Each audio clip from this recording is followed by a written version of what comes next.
Hello everybody. I'll start from where Sukant left. So basically a week ago, not a week ago, around a month ago, Sukant contacted me that we are doing this event, so do come. We need to talk about Punjab.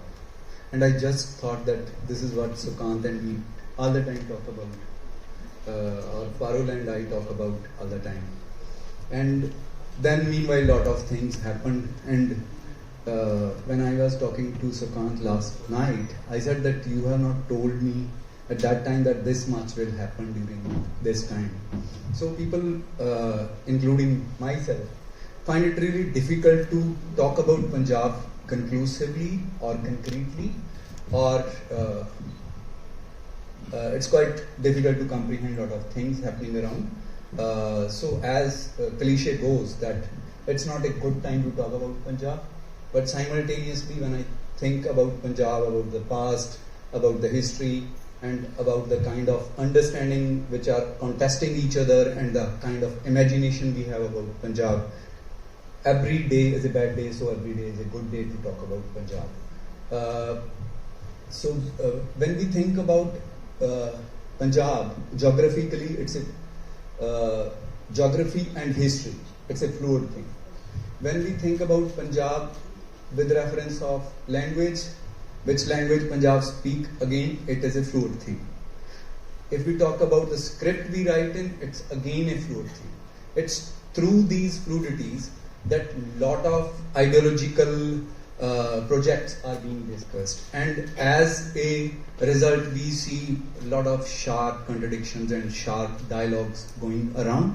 So we'll try to discuss all this through whatever we are doing, whatever Rabbi is doing, and whatever Sameer and Jitin are doing, and how are they dealing with all these issues, and what is the kind of imagination they have, and what is the kind of understanding they have, and what informs their understanding or their imagination of Punjab.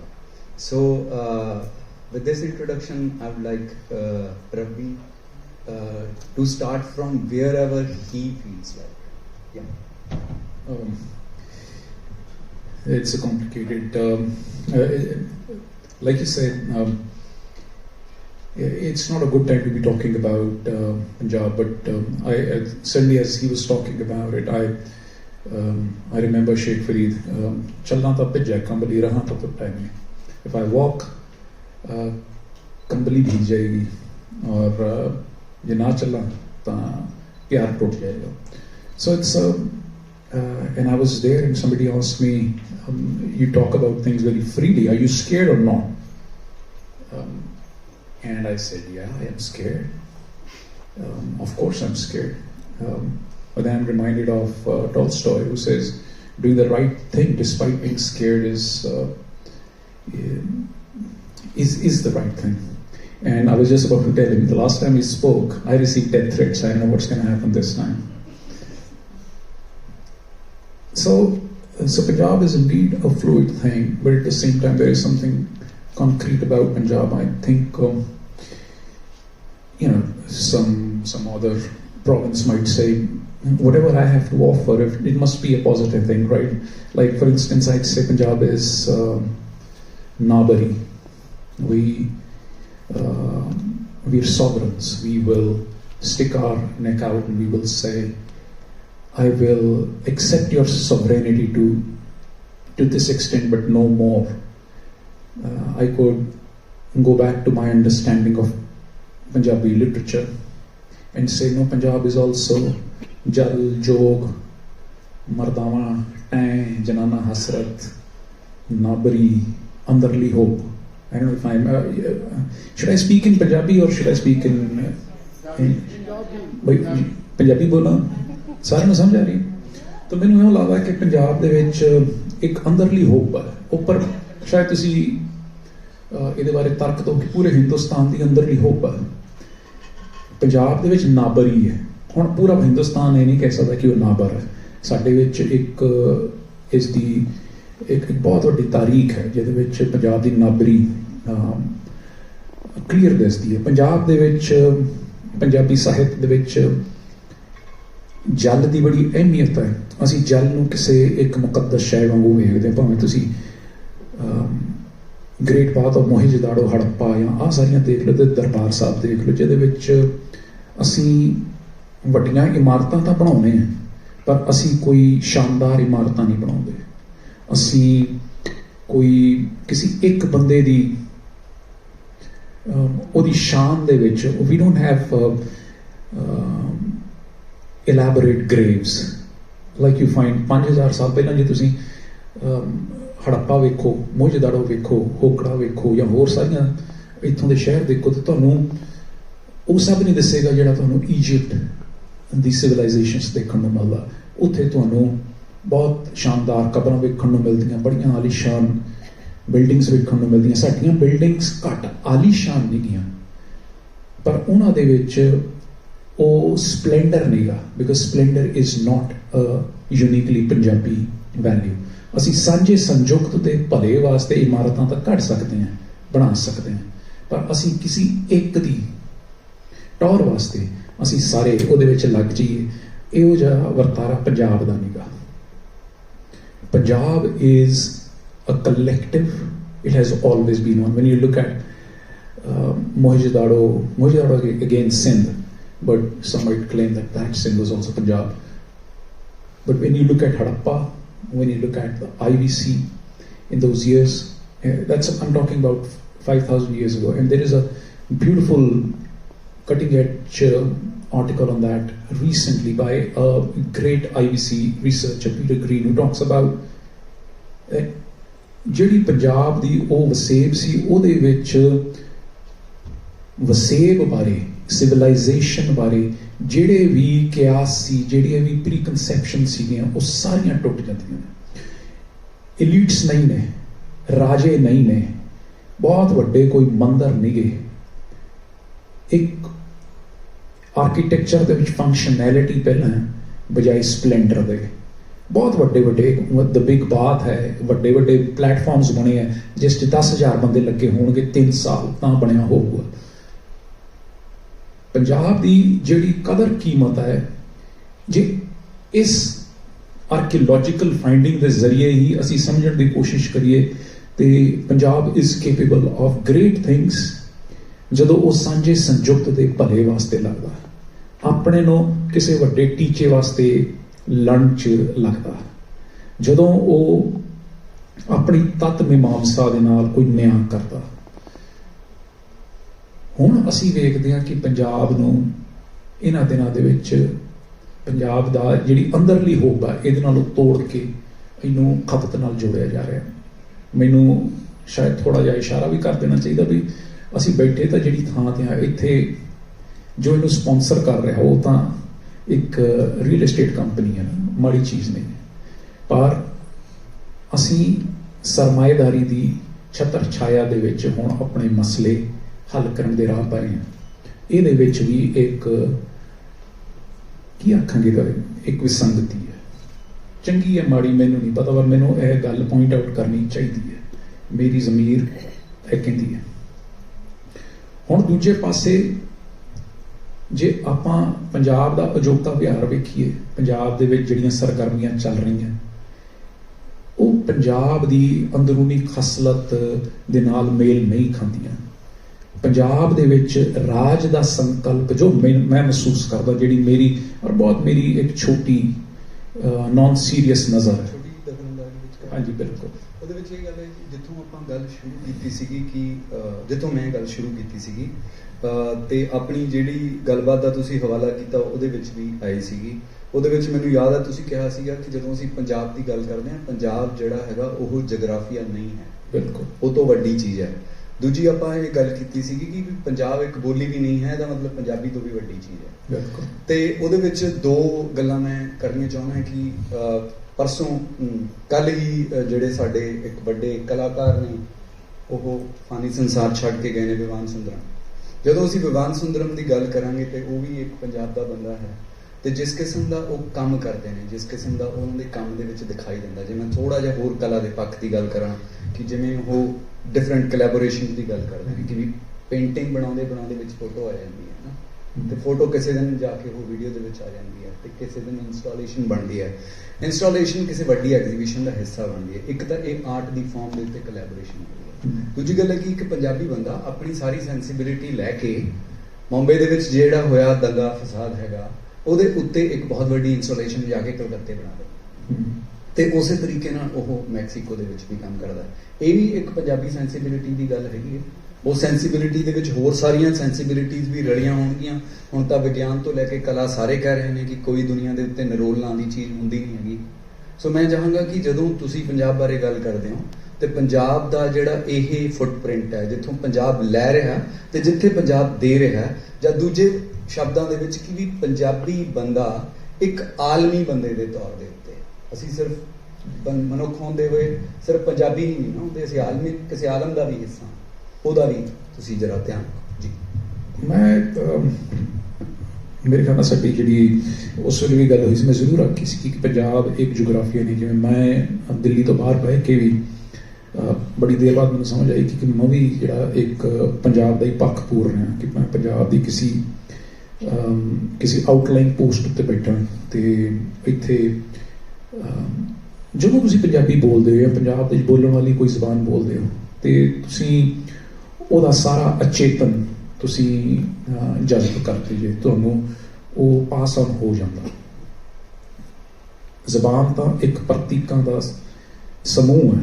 ਜੇ ਤੁਸੀਂ ਕਿਸੇ ਨੂੰ ਇੱਕ ਸਮੂਹ ਵੀ ਇੱਕ ਛੋਟਾ ਜਿਹਾ ਪ੍ਰਤੀਕ ਬੇਲੀ ਪਾਸ ਕਰਦੇ ਹੋ, ਜਿਵੇਂ ਕਿ ਅਸੀਂ ਆਮ ਤੌਰ ਤੇ ਆਪਣੇ ਜਾਤੀਗਤ ਵਿਹਾਰ ਰਾਹੀਂ ਕਰਦੇ ਹਾਂ, ਕਿਸੇ ਨੂੰ ਕਹਿੰਦੇ ਤੂੰ ਜੱਟ ਹੈ, ਤੂੰ ਫਲਾਣੀ ਗੋਤ ਨਾਲ ਹੈ, ਤੂੰ ਫਲਾਣੀ ਗੋਤ ਨਾਲ ਹੈ, ਤਾਂ ਉਸ ਇੱਕ ਬਿੰਬ ਦਾ ਵੀ ਅਚੇਤਨ ਜਿਸ ਨੂੰ ਅਸੀਂ ਪਾਸ ਕਰ ਰਹੇ ਹਾਂ ਉਹਦੇ ਵਿੱਚ ਪਾਸ ਆਨ ਹੋ ਜਾਂਦਾ। ਤੇ ਆਪਾਂ ਤਾਂ ਇੱਥੇ ਇੱਕ ਜ਼ਬਾਨ ਦੀ ਗੱਲ ਕਰ ਰਹੇ। ਸੋ ਸ਼ੋਰਫਾਇਰ ਰੈਸਿਪੀ ਔਰ ਸ਼ੋਰਫਾਇਰ ਕ੍ਰਾਈਟੀਰੀਅਨ for being called a Punjabi, I think would have to be a Punjabi language, and I include Angrezi and Punjabi in that. ਮੈਨੂੰ ਅਮਰਜੀਤ ਚੰਦਰ ਹੋਰਾਂ ਦੀ ਇੱਕ ਗੱਲ ਵਾਜਬ ਜਾਪਦੀ ਹੈ ਕਿ ਜਿਨ੍ਹਾਂ ਲੋਕਾਂ ਨੇ ਵੀ ਜਿਨ੍ਹਾਂ ਦਾ ਪਿਛੋਕੜ ਪੰਜਾਬ ਦੇ ਨਾਲ ਜੁੜਿਆ ਇੱਕ ਦੋ ਪੀੜ੍ਹੀ ਪਹਿਲਾਂ ਤੱਕ ਵੀ, ਤੇ ਉਹ ਵੀ ਜਦੋਂ ਕੋਈ ਰਚਨਾ ਰਚਦੇ ਹੈ ਉਹ ਵੀ ਲੈ ਦੇ ਕੇ ਇੱਕ ਪੰਜਾਬੀ ਰਚਨਾ। ਸੋ ਨਿਰਮਲ ਵਰਮਾ ਦਾ ਕੰਮ ਵੀ ਪੰਜਾਬੀ ਹੈ। ਕ੍ਰਿਸ਼ਨਾ ਸੋਗਤੀ ਵੀ ਪੰਜਾਬੀ ਹੈ, ਮੰਟੋ ਵੀ ਪੰਜਾਬੀ ਹੈ, ਫੈਜ਼ ਵੀ ਪੰਜਾਬੀ ਹੈ, ਔਰ ਮਨਜੀਤ ਬਾਵਾ ਵੀ ਪੰਜਾਬੀ ਹੈ, ਮੁਲਕ ਰਾਜ ਆਨੰਦ ਵੀ ਪੰਜਾਬੀ ਹੈ। ਸੋ ਇਸ ਤੋਂ ਮੁਨਕਰ ਨਹੀਂ ਹੋਇਆ ਜਾ ਸਕਦਾ। ਪਰ ਦੂਸਰੀ ਗੱਲ ਹੈ ਕਿ ਮੈਨੂੰ ਇਹੋ ਜਿਹਾ ਇੱਕ ਮਹਿਸੂਸ ਹੁੰਦਾ, ਇੱਕ ਹਲਕੀ ਜਿਹੀ ਵੇਗ ਅਹਿਸਾਸ ਮੈਂ ਮਹਿਸੂਸ ਕਰਦਾ ਕਿ ਕੋਈ ਗ੍ਰੇਨ ਵੀ ਹੈ ਵੇ ਪੰਜਾਬੀਅਤ ਦਾ, ਔਰ ਉਸ ਦੇ ਵਿੱਚ ਪੰਜਾਬ ਦੀ ਜ਼ੁਬਾਨ ਦਾ ਇੱਕ ਅਹਿਮ ਕਿਰਦਾਰ ਹੈ।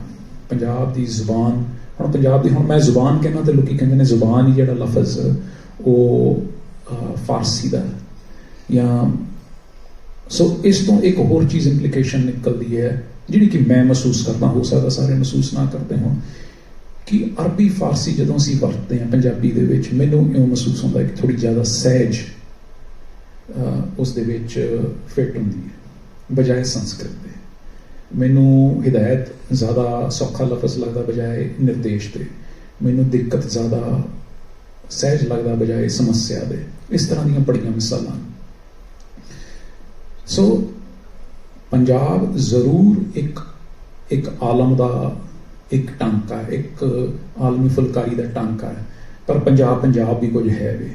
ਇਹਦੀ ਹੱਦਬੰਦੀ ਕਰਨੀ, ਮੈਂ ਤਾਂ ਇੱਕ ਨਿਰਾਪੁਰਾ ਛੋਟਾ ਕਲਾਕਾਰ ਹਾਂ, ਇਹਦੀ ਹੱਦਬੰਦੀ ਕਰਨੀ ਅਕਾਦਮੀ ਦਾ ਕੰਮ ਹੈ, ਪੰਜਾਬ ਦੇ ਦਾਨਿਸ਼ਮੰਦ ਆਲਮ ਫਾਜ਼ਲ ਲੋਕਾਂ ਦਾ ਕੰਮ ਹੈ। ਉਸ ਦੇ ਵਿੱਚ ਓਵਰਲੈਪ ਕਰਦੀਆਂ ਬੜੀਆਂ ਰਿਐਲਿਟੀਜ਼ ਉਪਜਣਗੀਆਂ,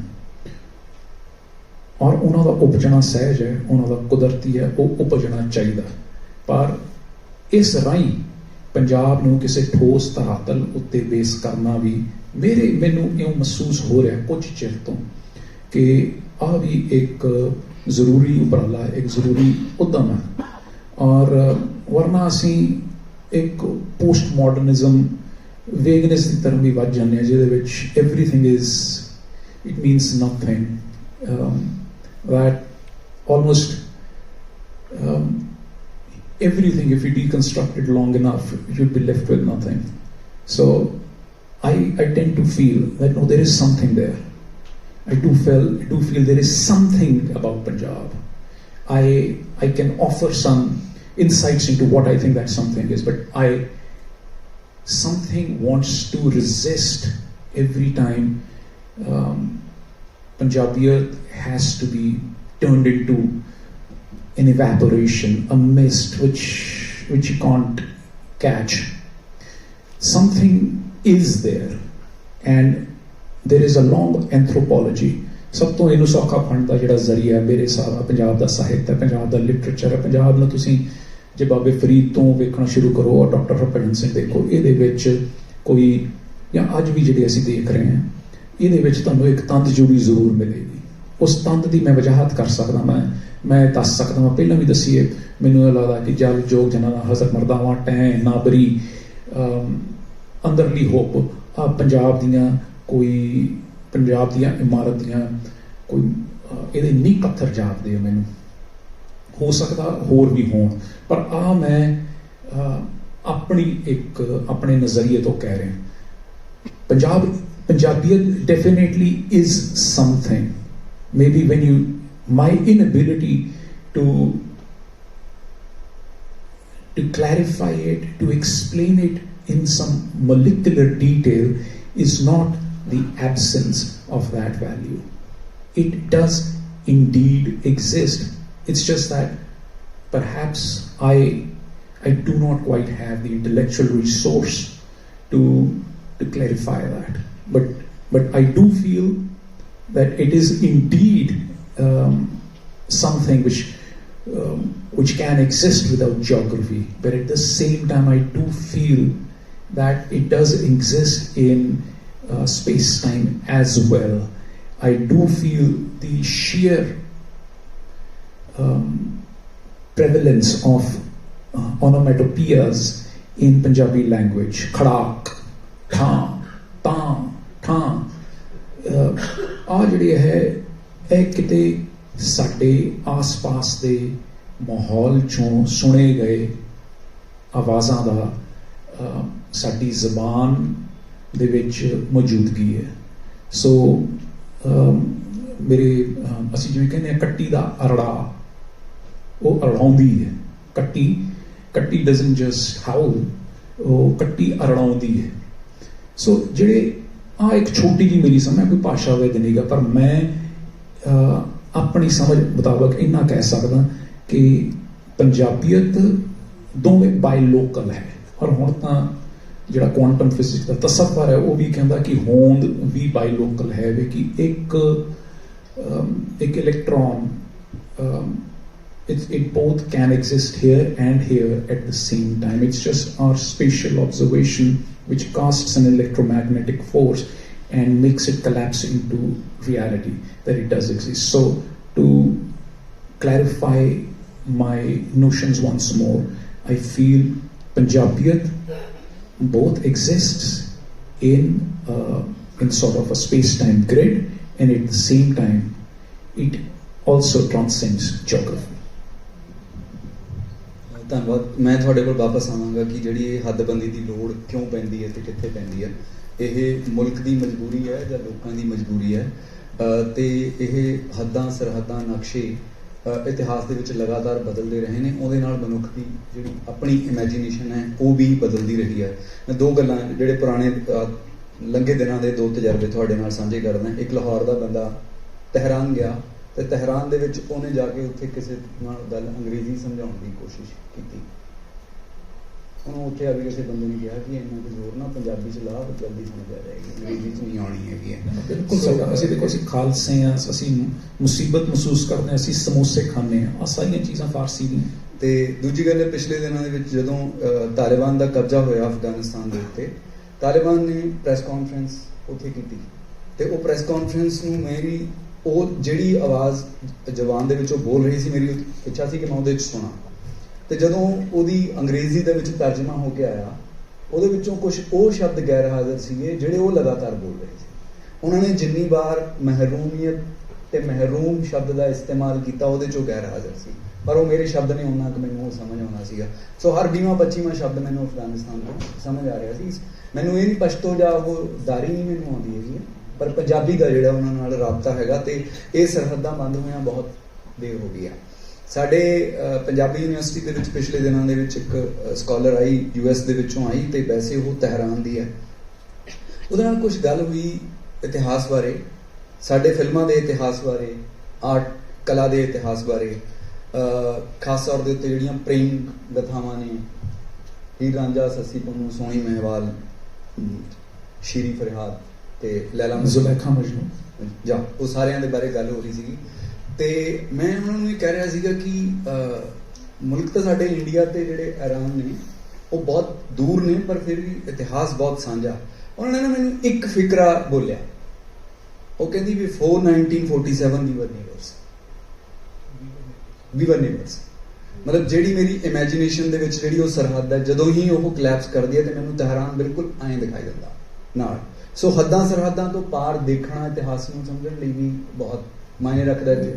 ਪੰਜਾਬ ਵਾਸਤੇ ਬਹੁਤ ਔਖਾ ਹੈ ਆਪਣੇ ਆਪ ਨੂੰ ਉਹਦੇ ਪਰਸ਼ੀਅਨ ਇਤਿਹਾਸ ਤੋਂ, ਆਪਣੀ ਪਰਸ਼ੀਅਨ ਤਵਾਰੀਖ ਤੋਂ, ਆਪਣੇ ਪਰਸ਼ੀਅਨ ਗੁਮਕ ਤੋਂ, ਖਿੱਚ ਤੋਂ, ਜੁੰਬਿਸ਼ ਤੋਂ ਵੱਖਰਾ ਕਰਕੇ ਵੇਖਣਾ, ਕਿਉਂਕਿ ਸਾਡਾ ਜਿਹੜਾ ਕੁਦਰਤੀ ਵਹਿਣ ਹੈ ਇਸ ਖਿੱਤੇ ਦਾ, ਉਹਦੇ ਵਿੱਚ ਸਾਡੇ ਤੁਹਾਡੇ ਮੇਰੇ ਵਿੱਚ ਜਿਹੜਾ R1A1 ਜੀਨ ਹੈ, ਉਹ ਤਾਂ ਹੁਣ ਉਹ ਤਾਂ ਸਾਰਿਆਂ ਸਾਹਮਣੇ ਆ ਗਈ ਕਰਨਾ ਖੁੱਲ੍ਹ ਕੇ ਗੱਲ ਕਿ R1A1 ਜੀਨ ਜਿਹੜਾ ਹੈ ਉਹ ਸਾਡੇ ਕੋਲ ਦਾਗਿਸਤਾਨ ਸਟੈਪ ਇੱਥੋਂ ਦੀ ਆਇਆ, ਔਰ 5000 ਸਾਲ ਹੋਏ ਉਸਨੂੰ, ਇੰਨਾ ਕੀ ਸਮਾਂ ਹੋਇਆ। ਇਸ ਤੋਂ ਬਾਅਦ ਤੁਸੀਂ ਮੈਂ ਬਣੇ ਆ, ਇਸ ਤੋਂ ਪਹਿਲਾਂ ਨਹੀਂ ਸੀ। ਸੋ ਕਹਿਣ ਦਾ ਅਰਥ ਕਿ ਤੁਸੀਂ ਮੈਂ ਜਾਂ ਇਸ ਇਲਾਕੇ ਦਾ ਜਿਹੜਾ ਵਸੇਬ ਹੈ ਉਸ ਦੇ ਵਿੱਚ ਈਰਾਨ ਦਾ ਬਹੁਤ ਵੱਡਾ ਹੱਥ ਹੈ ਉਹਦੇ ਵਿੱਚ। ਸੋ ਅਸੀਂ ਇਸ ਤੋਂ ਕਦੇ ਮੁਨਕਰ ਨਹੀਂ ਹੋ ਸਕਦੇ ਔਰ ਨਾ ਹੋਣਾ ਚਾਹੀਦਾ ਹੈ। ਸੋ ਜਿਹੜੀ ਸਿਆਸਤ ਸਾਨੂੰ ਆਪਣੇ ਹੋਂਦ ਦੇ ਇਹਨਾਂ ਪੱਖਾਂ ਤੋਂ ਮੂੰਹ ਮੋੜਨ ਵਾਸਤੇ, ਪਾਸਾ ਵੱਟਣ ਤੋਂ ਕਹਿੰਦੀ ਹੈ, ਸਾਨੂੰ ਉਸ ਤੋਂ ਪਾਸਾ ਵੱਟਣਾ ਜੀ। ਇੱਥੇ ਮੈਂ ਵਾਪਸ ਆਵਾਂਗਾ ਤੇ ਮੈਂ ਨਾਲ ਸੌਰੀ ਸਮੀਰ, ਜਿਤਨ ਹੈ ਜੀ, ਨਹੀਂ ਮੈਨੂੰ ਪਹਿਲਾ ਨਾਮ ਲੈਣਾ ਚੰਗਾ ਲੱਗਦਾ, ਮੈਨੂੰ ਲੱਗਦਾ ਕਿ ਉਹ ਬੰਦੇ ਦਾ ਆਪਣਾ ਨਾਮ ਹੁੰਦਾ ਹੈ। ਸੋ ਜਿਤਨ, ਮੈਂ ਤੁਹਾਡੇ ਕੋਲ ਵਾਪਸ ਆਵਾਂਗਾ ਕਿ ਖਾਸ ਤੌਰ ਦੇ ਉੱਤੇ ਜਦੋਂ ਅਸੀਂ ਪਿਛਲੇ 3-4 ਸਾਲਾਂ ਦੇ ਇਤਿਹਾਸ ਬਾਰੇ ਦੇਖਾਂਗੇ, ਜੋ ਪੁਰਾਣਾ ਤਜਰਬਾ, ਖਾਸ ਤੌਰ 'ਤੇ ਕਿਸਾਨ ਮੋਰਚਾ ਜਾਂ ਉਹ ਤੋਂ ਬਾਅਦ ਜਿਹੜਾ ਪੂਰਾ ਮਾਹੌਲ ਹੈ, ਉਹਦੇ ਵਿੱਚ ਕਿਸਾਨ ਮੋਰਚਾ ਇੱਕ ਬਹੁਤ ਅਹਿਮ ਜਿਹੜਾ ਹੈਗਾ ਹਵਾਲਾ ਹੈ, ਜਿਹਦੇ ਤੋਂ ਪਹਿਲਾਂ ਬਹੁਤ ਸਾਰੀਆਂ ਗੱਲਾਂ ਮੁਕੰਮਲ ਨਹੀਂ ਹੋ ਸਕਦੀਆਂ, ਕਿਉਂਕਿ ਅਸੀਂ ਲਗਾਤਾਰ ਇਹ ਗੱਲ ਕਰਨ ਦੀ, ਸਮਝਣ ਦੀ ਕੋਸ਼ਿਸ਼ ਕਰ ਰਹੇ ਹਾਂ ਇਸ ਪੂਰੇ ਖਿੱਤੇ ਦੇ ਵਿੱਚ ਕਿ ਕੀ ਹੈ ਜੋ ਕਿਸਾਨ ਮੋਰਚੇ ਦੀ ਲਗਾਤਾਰਤਾ ਦੇ ਵਿੱਚ ਹੈ, ਕੀ ਹੈ ਜੋ ਕਿਸਾਨ ਮੋਰਚੇ ਦੀ ਲਗਾਤਾਰਤਾ ਨੂੰ ਜਿਹੜਾ ਹੈਗਾ ਤੋੜਦਾ, ਦਾ ਕੀ ਹੈ ਜਿਹੜਾ ਕਿਸਾਨ ਮੋਰਚੇ ਦਾ ਨਵਾਂ ਰੂਪ ਹੈ ਉਹਦੇ ਵਿੱਚ। ਤੇ ਤੁਸੀਂ ਇਸ ਸਾਰੇ ਦੌਰ ਨੂੰ ਬਤੌਰ ਕਲਾਕਾਰ ਵੀ ਦੇਖਿਆ, ਤੇ ਜਲੰਧਰ ਤੋਂ ਤੁਸੀਂ ਆਉਂਦੇ ਹੋ, ਤੇ ਬਹੁਤ ਸਾਰੀਆਂ ਜਿਹੜੇ ਸਮੇਂ ਦੇ ਅਹਿਸਾਸ ਹੁੰਦੇ ਨੇ, ਸਮੇਂ ਦੀਆਂ ਨਿਸ਼ਾਨੀਆਂ ਹੁੰਦੀਆਂ ਨੇ, ਸਮੇਂ ਦੀਆਂ ਗਵਾਹੀਆਂ ਹੁੰਦੀਆਂ ਨੇ, ਉਹ ਘੁੰਮ ਘੁਮਾ ਕੇ ਆਰਟਿਸਟ ਦੀ ਕੈਨਵਸ ਤੇ ਜਾਂਦੀਆਂ ਨੇ, ਆਰਟਿਸਟ ਦੀ ਇੰਸਟਾਲੇਸ਼ਨਸ ਦੇ ਵਿੱਚ ਜਾਂਦੀਆਂ ਨੇ, ਤੇ ਨਾਲ ਦੀ ਨਾਲ ਉਹਦਾ ਇੱਕ ਸੰਵਾਦ ਲਗਾਤਾਰ ਚੱਲਦਾ ਰਹਿੰਦਾ ਕਿ ਬਾਹਰ ਕੀ ਹੋ ਰਿਹਾ ਤੇ ਤੁਹਾਡੀ ਕਲਾ ਦੇ ਵਿੱਚ ਕੀ ਆ ਰਿਹਾ। ਮੈਂ ਪਿਛਲੇ ਦਿਨਾਂ ਦੇ ਵਿੱਚ ਤੁਹਾਡੀ ਇੱਕ ਇੰਸਟਾਲੇਸ਼ਨ ਕੋਚੀ ਦੇ ਵਿੱਚ ਦੇਖੀ ਸੀ, ਜਿਹੜੀ ਲੱਗੀ ਸੀ, ਤੇ ਉਹ ਪਹਿਲਾਂ ਚੰਡੀਗੜ੍ਹ ਵੀ ਲੱਗੀ ਹੈ ਤੇ ਹੋਰ ਵੀ ਬਹੁਤ ਥਾਵਾਂ ਦੇ ਉੱਤੇ ਲੱਗੀ ਹੈ। ਤੇ ਤੁਸੀਂ ਇਸ ਦੌਰ ਬਾਰੇ ਤੇ ਆਪਣੀ ਕਲਾ ਦੇ ਜਿਹੜੇ ਆਪਸ ਦੇ ਵਿੱਚ ਰਾਬਤਾ ਹੈ ਉਹਦੇ ਬਾਰੇ ਗੱਲ ਕਰੋ। ਅਗਰ ਆਪਾਂ ਆਪਣੀ ਪਿਛੋਕੜ ਦੀ ਗੱਲ ਕਰੀਏ, ਅਸੀਂ ਪਿੱਛੋਂ ਕੋਈ ਅੰਨੇ ਵਾਲੀ ਪੰਜਾਬ ਤੋਂ ਆਉਂਦੇ ਹੈਗੇ। ਜਦੋਂ ਆਪਾਂ ਇੱਥੇ ਆਏ ਤਾਂ ਮੈਂ ਦਾਦੇ ਪੜਦਾਦੇ ਸਾਰੇ ਇੱਧਰ ਆਏ, ਤੇ ਅਸੀਂ ਸਾਰੇ ਖੇਤੀ ਕਰਦੇ ਸੀ ਪਹਿਲਾਂ ਵੀ ਉੱਥੇ, ਤੇ ਇੱਥੇ ਵੀ ਖੇਤੀ ਕਰਦੇ ਸੀ। ਸਾਡੇ ਘਰ ਪਿੰਡ ਹੈਗਾ, ਇਹ ਗੱਲ ਮੈਨੂੰ ਲੱਗਦਾ ਜੇ ਦੁਬਾਰਾ ਰਿਪੀਟ ਕਰ ਰਿਹਾ ਵੀ ਪਿਛਲੇ ਮਹੀਨੇ ਇੱਕ ਹੋਰ ਟਾਕ ਸੀਗੀ ਚੰਡੀਗੜ੍ਹ ਵਿੱਚ ਹੀ, ਉੱਥੇ ਸੇਮ ਇਹੀ ਗੱਲ ਕਰ ਰਿਹਾ ਸੀਗਾ। ਪਰ ਐਨੀਵੇ, ਪਰ ਇੱਥੇ ਮੇਰੇ ਖਿਆਲ ਆਡੀਅੰਸ ਡਿਫਰੈਂਟ ਹੈ ਤੇ ਉਹ ਬੈਟਰ ਲੱਗੇਗਾ। ਤਾਂ ਇਹ ਤਾਂ ਸਾਡੀ ਬੈਕਗਰਾਊਂਡ ਹੈਗੀ ਹੈ ਜਿੱਥੋਂ ਅਸੀਂ ਆਉਂਦੇ ਹਾਂ। ਪਰ ਮੇਰੇ ਪਿਤਾ ਜੀ ਵੀ ਕਲਾਕਾਰ ਹੈ, ਉਹ ਹਾਲੇ ਵੀ ਕੰਮ ਕਰਦੇ ਨੇ, ਤੇ ਸਾਡਾ ਰਿਲੇਸ਼ਨਸ਼ਿਪ ਸੀ 9 ਸਾਲਾਂ ਤੋਂ ਅਸੀਂ ਕੰਮ ਕਰ ਰਹੇ ਸੀਗੇ। ਉਹਦੇ ਵਿੱਚ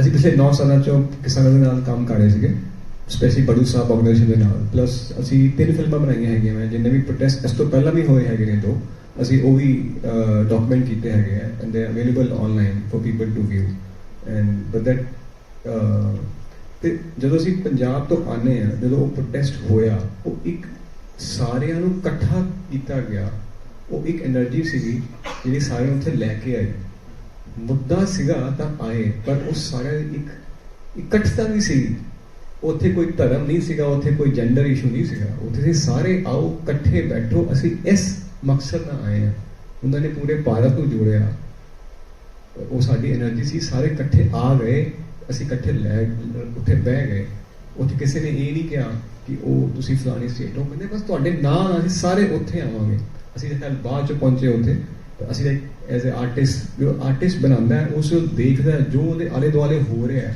ਉਹ ਉਸ ਤੋਂ ਉਹਨੂੰ ਛੱਡ ਨਹੀਂ ਸਕਦਾ ਉਹ ਕਿੱਦਾਂ ਕਹਿ ਸਕਦਾ ਕਿ ਮੈਂ ਨਹੀਂ ਦੇਖਿਆ ਜੋ ਦੇਖੇਗਾ ਉਹ ਕਲਾਕਾਰ ਨੂੰ ਜਾਇਜ਼ ਹੈ ਕਿ ਉਹ ਭਾਵ ਬਾਹਰ ਕੱਢੇਗਾ ਹੀ ਕੱਢੇਗਾ ਜਿਵੇਂ ਉਹ ਪਿੱਛੇ ਹੁਣੇ ਜਾਵੇਦ ਜੀ ਬੋਲਦੇ ਸੀਗੇ ਕਿ ਜੋ ਉਹਦੇ ਅੰਦਰ ਹੈ ਉਹ ਅੰਦਰੋਂ ਬਾਹਰ ਆਣਾ ਹੀ ਆਣਾ ਹੈ ਉਹ ਅੰਦਰ ਨਹੀਂ ਰਹਿ ਸਕਦਾ ਤਾਂ ਇਹ ਸਾਡਾ ਮਤਲਬ ਇੱਕ ਤਰ੍ਹਾਂ ਦਾ ਸੀਗਾ ਉਹ ਮੇਰਾ ਕਹਿਣ ਦਾ ਤਰੀਕਾ ਹੈਗਾ you want to add on in this Sameer is from Delhi, so he is Sameer. Sorry. So Sameer, you add on. No, I think I was just so mesmerized with the beginning of this talk, with the event, but also like thinking from a perspective that since we've been doing things, we're not people with a lot of words, but rather with a lot of visual. I think the work speaks a lot in terms of how, and it should be compelling enough. It should come straight from the heart. But also, like our part was just we found ourselves in the protest. Of course, we were very aware of our privilege. We were very aware of that. How we were coming from as an outsider, especially me. I don't even speak Punjabi properly, but of course my family and I have actually learned Punjabi. We'll talk about my Punjabi later. But I'm thinking from a perspective that how actually there is this sort of like a connection with the DNA that you actually are responding to these things in a way that it is never. It was that you and I was always there. Of course, we met in Chandigarh, and our artistic career began from here, and that's why we are very devoted to do many things in Chandigarh, and not just like within the city, but also in largely Punjab. But I just wanted to kind of like say that in this particular moment, that I think it was more of like we found each other.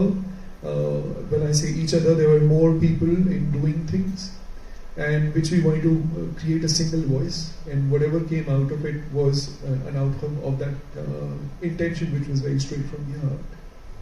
At that time, it was a moment when a lot of people thought or assumed or understood that this is a voice that we need to amplify. So people, whether they were artists or they were writers, so they were trying to contribute in whichever way they were contributing. And as you said that as an outsider, you find that Punjab is creating interesting visuals. So what is that visual and what is that attraction for an outsider? So I'm asking this because when I assume Punjab, that is an interesting intersection with the rest of the world. So when I assume that this is what Punjab is, it means the attractions that Punjab has for the outsiders and what Punjab offers them, and how Punjab invites them. So I would like you to comment on it. Yeah, I think for both of us, since we started working, I think one of the biggest thing was about migration and how we actually find our own family histories through these lenses. And of course, I've actually spent all my childhood, most of it, in the summers in Ludhiana and in Khanna. So that's why I actually picked up Punjabi, and I understand certain words which are kind of like particularly to that region, and we often they were like, how do you know this word? And he was like, and I was like, I don't know, I've always heard this word from my mother and from my uncle's side. But I think one of the major thing talking about this was there was this we always look for a fragrance, when we are actually making a work. So even if it is a sound or even if there is anything, we kind of hunt for a fragrance which is very particular to that moment, and then we kind of like try to develop it. And then I think it is that sort of a thing of like looking into our own cultural background, but also excavating family histories, which actually guides us to lead this way. And in that sense, both why we work with our family names is also because of this. We don't really work with, I mean, initially we were known as like Jet Sam, and I was like, oh, this is something else, we need to like work with our surnames, and it worked around that we worked side with our surnames, and there was a reason, because it was related to our families, and it was related to where we are coming from. Also at the same time, both our mother's maternal name is the same, it's Kalra. And it's quite interesting to kind of like route back to kind of like look into your own histories. At the same time, you are moving ahead in future, but also like looking and questioning many other things which have gone by.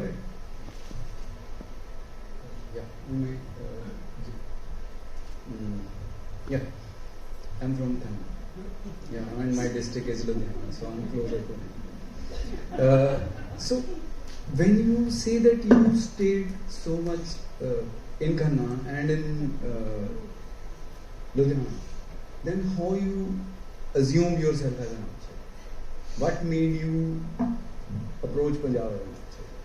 You know, I've always grown up in Delhi, and I just always have this thing that I can't read and write Gurmukhi, but my brother could, and he could, and my mother could, and everybody in the family could, and I was like always like left out. So I had this thing. So it is the Gurmukhi?